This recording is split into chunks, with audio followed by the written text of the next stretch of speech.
તો જી હા મિત્રો, આ એ જ જગ્યા છે જ્યાં મહાભારત કાળમાં દ્રૌપદીનો સ્વયંવર રચાવવામાં આવ્યો હતો. નમસ્કાર મિત્રો, આજે હું તમને લઈને આવ્યો છું તરણેતર મહાદેવના મંદિરે. જ્યાં મિત્રો આજથી 4 થી 5 હજાર વર્ષ પહેલા દ્રૌપદીનો સ્વયંવર અહીંયા રચાયો હતો અને અહીંયા પર અર્જુન દ્વારા મત્સ્ય વધ કરવામાં આવ્યો હતો. 4 થી 5 હજાર વર્ષ જૂનો ઇતિહાસ અને એમાં પણ મહાભારત કાળ સાથે જોડાયેલો ઇતિહાસ એટલે કે તરણેતર મહાદેવ મંદિરનો ઇતિહાસ. તો મિત્રો બન્યા રહેજો અમારા વ્લોગમાં, તમને આગળ જણાવશું કે શું છે ઇતિહાસ અને ક્યાં સ્થિત છે આ મંદિર.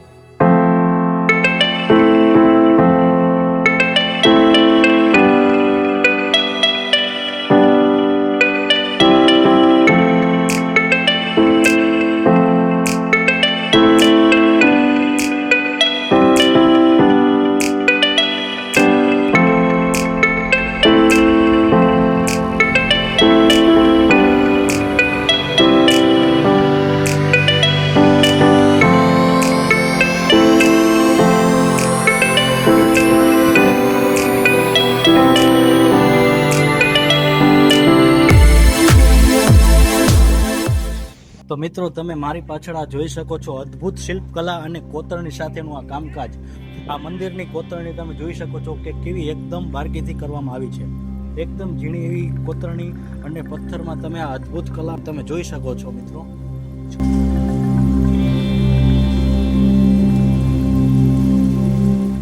મિત્રો અલગ અલગ ભગવાનની પ્રતિમાઓ સાથેનું આ અદ્ભુત શિલ્પકલા અને તમે જોઈ શકો છો મિત્રો, અહીંયા પર શિવ પાર્વતીની મૂર્તિ તમને જોવા મળી જશે અને આગળ જતા આ સાઈડ હાથી છે, ઉપર સાઈડ એક સિંહ પણ છે.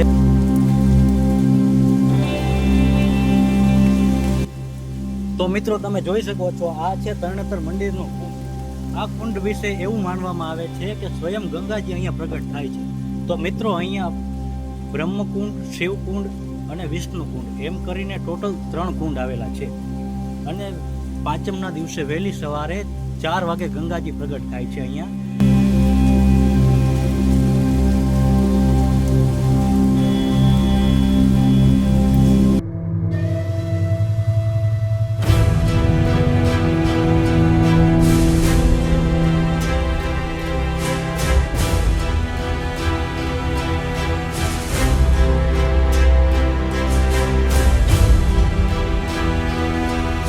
તો મિત્રો તમે મારી પાછળ આ જોઈ શકો છો, આ જગ્યા છે મહાભારત કાળ સાથે જોડાયેલી છે.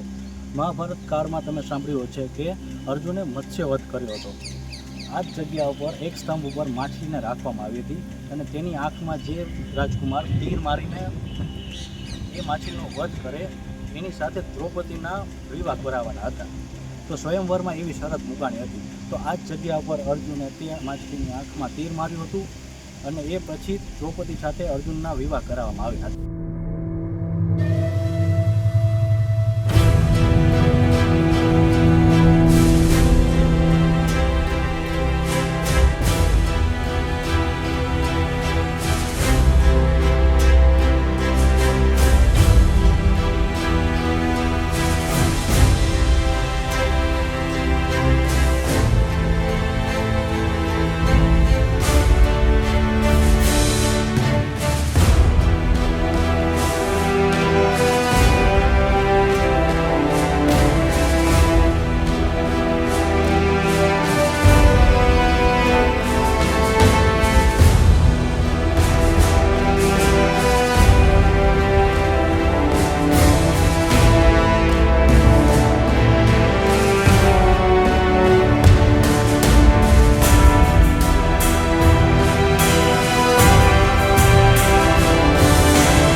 મિત્રો આ મંદિરનું મહત્તમ એટલું છે કે 4 ધામની યાત્રા કર્યા પછી જ્યાં લગી તમે આ મંદિરે ના આવો ત્યાં સુધી તમારી યાત્રા અધૂરી છે.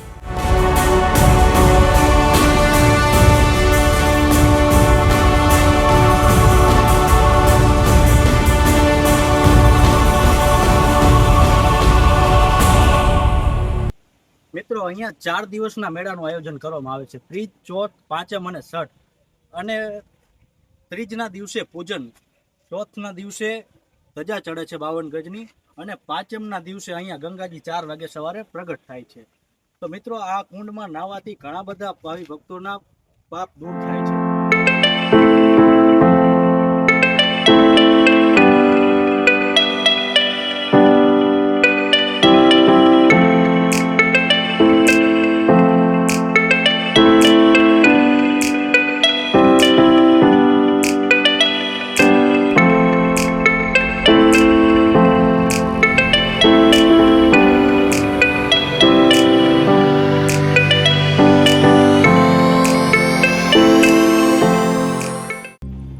મિત્રો, આ છે પાપ પુણ્યની બારી. આ બારી વિશે એવું માન્યતા છે કે આ બારીમાંથી જે પણ પસાર થઈ જાય તે વ્યક્તિના 25% પાપ દૂર થાય છે.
તો મિત્રો, આ હતો અમારો એક નાનો એવો વ્લોગ.